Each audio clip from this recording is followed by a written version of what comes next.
I'm back.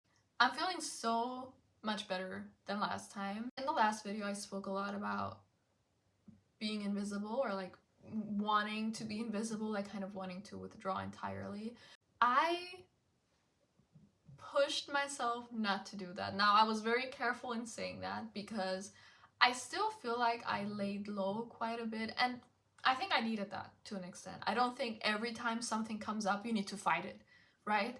Have discernment, you know yourself, right? You know when you're maybe self-sabotaging and when you actually just need a moment to breathe. I think it can be hard to recognize when you're in the middle of like a phase where you're feeling just like exceptionally down. I think the urge to withdraw will always be bigger than to go out into the world. So even when I did, I still felt some resistance. I still felt like maybe things that before I would be very excited to do, I felt like kind of like about it. But I still went and I just trusted that I will probably feel better afterwards. Or even if I don't feel better afterwards, at least I will have contributed to like my friendship with people. I contributed towards my progress in some of my pursuits, you know? Because when you are in a phase like that, emotions cannot be your only compass.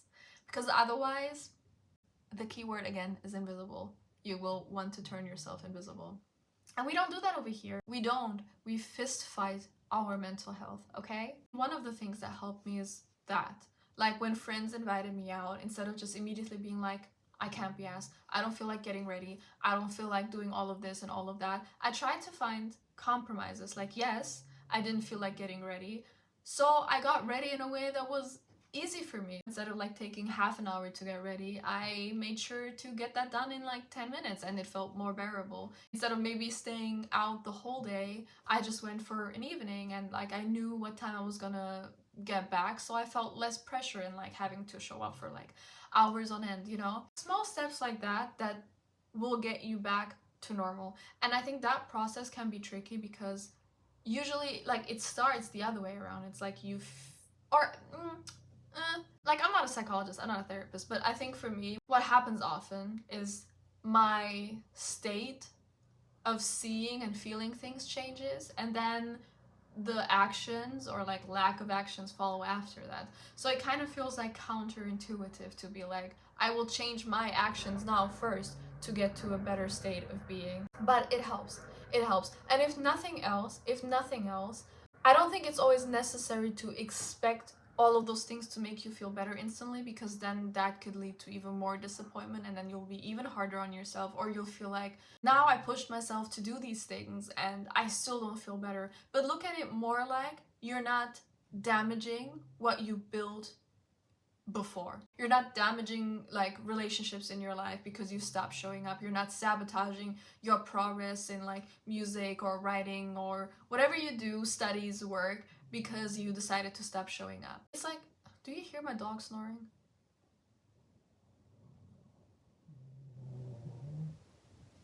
It's like you have to parent yourself a little bit in these instances. You're here, you're feeling here, and like you have to take a little bit of like a bird's perspective and be like, okay, you feel like this, but I can see the damage that you will do if you stop doing A, B, C, D, E, F, G, whatever.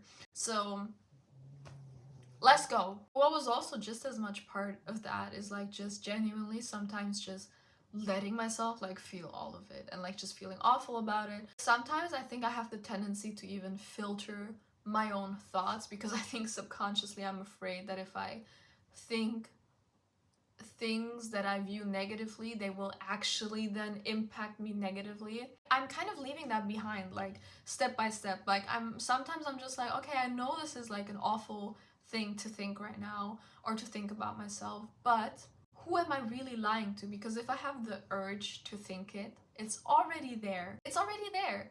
And you could either let it come up and then let it go, or you can just hold on to it and be like, no, but I have to think positively and I have to be grateful. I can't think like that. It's like a pressure cooker. Let it out. Let it go. It has to be let out for it to leave. Imagine like you're holding it hostage in a house. You can't like have a visitor over and want them to leave while simultaneously like locking all the doors. Like, no, open the doors, let it like get familiar with the outside, and then just, okay, bye, see ya. I still feel like there are also very practical and like actual things in my life that have to change as well. I can't say I am fully there yet because, of course, these things are scary. We all know, even if things sometimes are bad for you, if they give you a certain sense of comfort, it's very inviting for you to just let them be. I know those things have to leave. For me, it's just more a matter of how. And I think that's another thing. I think when you're in the depths of your emotions, I don't think it's the best time to make decisions, even if you can pinpoint circumstances that need to change. As urgent as it feels, I do think approaching these things from a more level-headed perspective will just help you more. Because short term, it might give you some relief. But long term, you don't want to look back on situations and be like, I have made this decision from a sense of panic. Like, give yourself some time. I think if you can identify things that need to go, that's already incredibly valuable. Just take that. That's already an achievement. Take that. You don't need to act on everything immediately. Map out a plan when you're more level-headed and you have the energy to do so, and map out a plan to change those things without them damaging you more long term. I think that I'm still very hard on myself in terms of my creative pursuits. Like, when it comes to music, I feel like I should be so much more productive. Like, I need to be more productive, to a point where, like, when I'm like at my PC and I'm like making music and I don't have a result, like I don't have a song by the end of the session, I feel like I failed. And that's freaking silly. That's freaking silly. And again, bird's eye perspective. If I would have a friend sitting at their PC and they would spend hours like figuring out sound selection, like recording themselves, like going through drafts, like sorting out their stuff, going through maybe like ideas on how to promote their songs, I would never sit there and be like, what do you mean you just like made music for hours and you don't have a song ready to show me? I would never. And if you would not say that or treat a friend like that, do not dare to treat yourself like that. And that's what I'm applying for myself too. It's very hard. Like, for me, it's like such a conscious effort to constantly pull myself out of like my microcosm, cosmos microcosmos. Is that a word? I hope you know what I mean. Micro universe. Okay, micro universe. It's very hard to pull myself out of that and be like, okay, look at it from like a bigger perspective. Is it really that bad? Like, would you really treat others like that? Are these last few hours really determining your creative pursuits for the rest of your life? The answer is always gonna be no. Like, the answer is always gonna be like, relax, take a breath. But all of this, like everything that I just said until now, is work. Like, it takes work to get out and not hide. It is work to like pull yourself out of your little micro perspective and look at it from a bigger picture. Like, it takes work to still sit yourself down and like work at whatever you're working on, even if it's not good, even if you're disappointed by the result. And sometimes, by all means, this is a judgment-free zone. I'm not judging you if you are really in a place right now where you just cannot afford to do any of these things that I just mentioned. You know yourself best. You need to, first and foremost, like, have grace with yourself, okay? If you're just in a state where you just need to take some time and just be, that is enough sometimes. But eventually, for the sake of yourself, not because I'm telling you, because society tells you, because someone else tells you, because of external pressures, but because you deserve to live the life that you want and that you envision for yourself.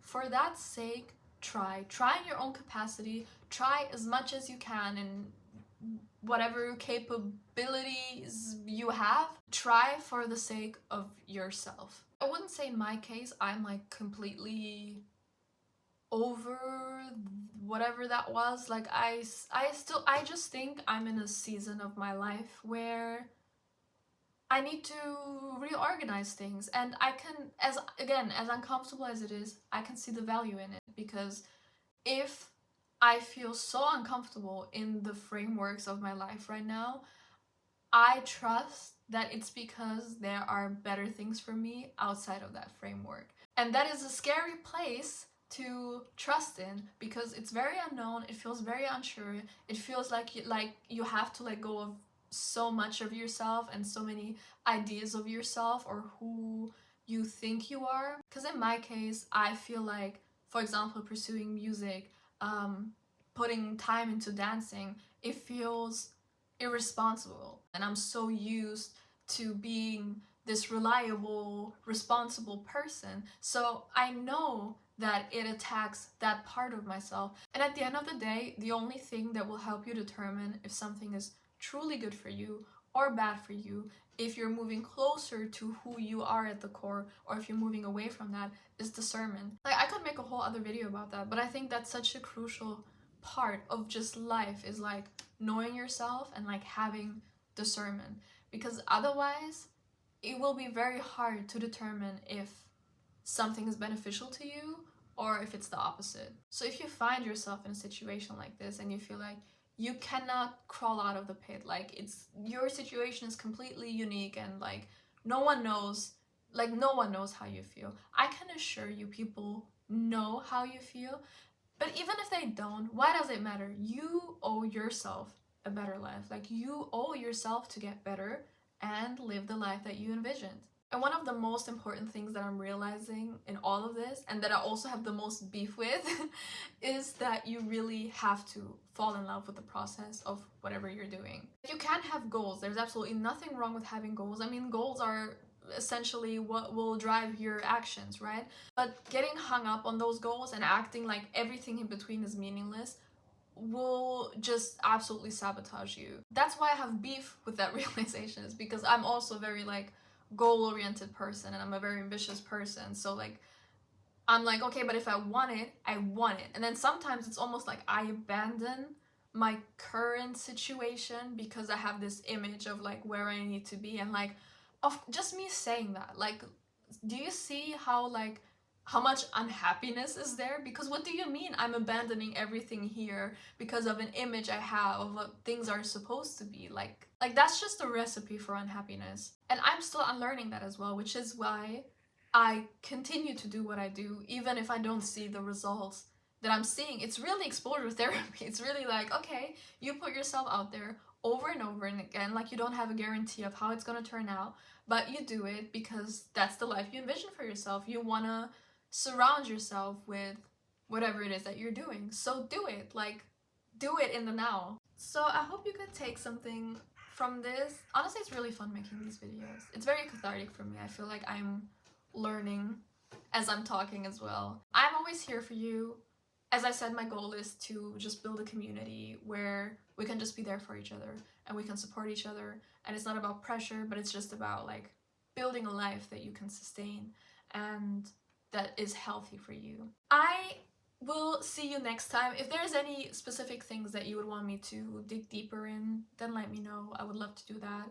And I will see you next time. Bye!